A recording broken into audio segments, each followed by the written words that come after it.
ઓમ ગંગનપતે નમો નમઃ. નમસ્કાર મિત્રો, સુખકર્તા ચેનલમાં આપ સૌનું હાર્દિક સ્વાગત છે. મિત્રો, આજે આપણે જયા એકાદશી વિશે વાત કરીશું. તો ચાલો મિત્રો, જયા એકાદશીનું મહત્ત્વ શું છે? જયા એકાદશી માઘ માસના શુક્લ પક્ષની એકાદશીના દિવસે મનાવવામાં આવે છે. આ દિવસે વ્રત કરવાથી પાપોનો નાશ, ભૂત પ્રેત તથા નકારાત્મક શક્તિઓથી મુક્તિ અને મોક્ષની પ્રાપ્તિ થાય છે. શાસ્ત્રોમાં કહેવાયું છે કે જયા એકાદશીનું વ્રત કરવાથી બ્રહ્મહત્યા જેવા મહાપાપોથી પણ મુક્તિ મળે છે. હવે આપણે સાંભળીશું જયા એકાદશી વ્રતની કથા. પ્રાચીન સમયની વાત છે. દેવલોકમાં માલ્યવાન નામનો ગંધર્વ અને તેની પત્ની પુષ્પદંતી ઇન્દ્રસભામાં નૃત્ય ગાન કરતા હતા. એક વખત તેઓ ભગવાન વિષ્ણુનું સ્મરણ ન કરી એકબીજામાં જ આસક્ત થઈ ગયા. આ કારણે ઇન્દ્રદેવ ક્રોધિત થયા અને બંનેને પિશાચ યોનિમાં જવાનો શ્રાપ આપી દીધો. પિશાચ યોનિમાં તેઓ ભારે દુઃખ ભોગવતા હતા. એકવાર માઘ શુક્લની જયા એકાદશીના દિવસે તેમને અન્ન અને જળનો ત્યાગ કરી દીધો. અજાણતા થયેલા આ વ્રતના પ્રભાવથી તેમનો શ્રાપ નષ્ટ થયો અને તેઓ ફરીથી દિવ્ય સ્વરૂપે દેવલોકમાં પાછા ફર્યા.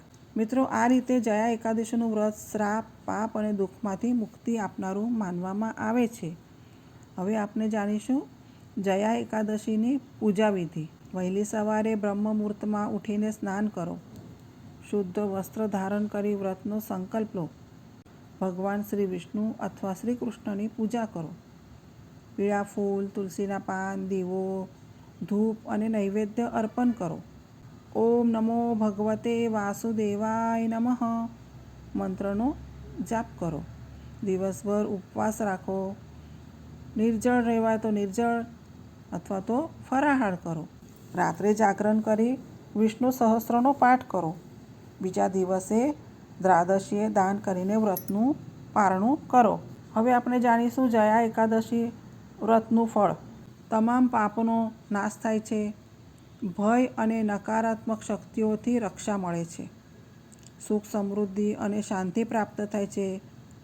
મૃત્યુ પછી મોક્ષની પ્રાપ્તિ થાય છે. જીવનમાં સમૃદ્ધિ અને કલ્યાણ થાય છે. મિત્રો, હવે આપણે જાણીશું એકાદશીના દિવસે શું દાન કરવું જોઈએ.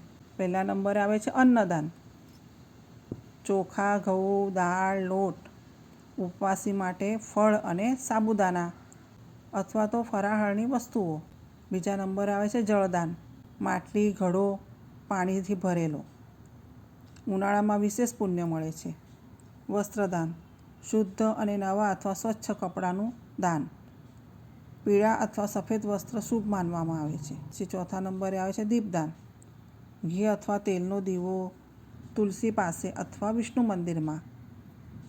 તુલસીદાન. તુલસીના છોડનું દાન. તુલસીના પાન સાથે ઘી અને મિશ્રી. હવે ધાર્મિક વસ્તુઓનું પણ દાન કરવામાં આવે છે. જેમાં આવે છે ભગવદ્ ગીતા, વિષ્ણુ સહસ્ત્ર નામનું પુસ્તક, જપમાળા, ધૂપ, દીવો. અને જો આપણી શક્તિ હોય તો ગૌદાન. ગાયને ચારો, ગોળ, લીલું ઘાસ. દાન કરતી વખતે ધ્યાન રાખવું કે દાન શ્રદ્ધા અને ભાવથી કરવું. દાન આપ્યા પછી અફસોસ કરવો નહીં. દાન સવારે અથવા તો દ્વાદશીના પારણા સમયે કરવું ઉત્તમ મનાય છે. શક્ય હોય તો બ્રાહ્મણ, સાધુ અથવા જરૂરિયાતમંદને દાન આપો. તેનાથી ભગવાન વિષ્ણુની વિશેષ કૃપા પ્રાપ્ત થાય છે. દરિદ્રતા અને કષ્ટોમાંથી મુક્તિ મળે છે. પરિવારમાં સુખ, શાંતિ અને આરોગ્ય જળવાઈ રહે છે. મોક્ષનો માર્ગ સુગમ બને છે. ઓમ નમઃ ભગવતે વાસુદેવાય. તો મિત્રો, આજે આપણે આ વિડીયોમાં જયા એકાદશી વિશે વાત કરી. જો આપ સૌને અમારો વિડીયો પસંદ આવ્યો હોય તો પ્લીઝ લાઇક, શેર અને સબસ્ક્રાઈબ જરૂર કરજો.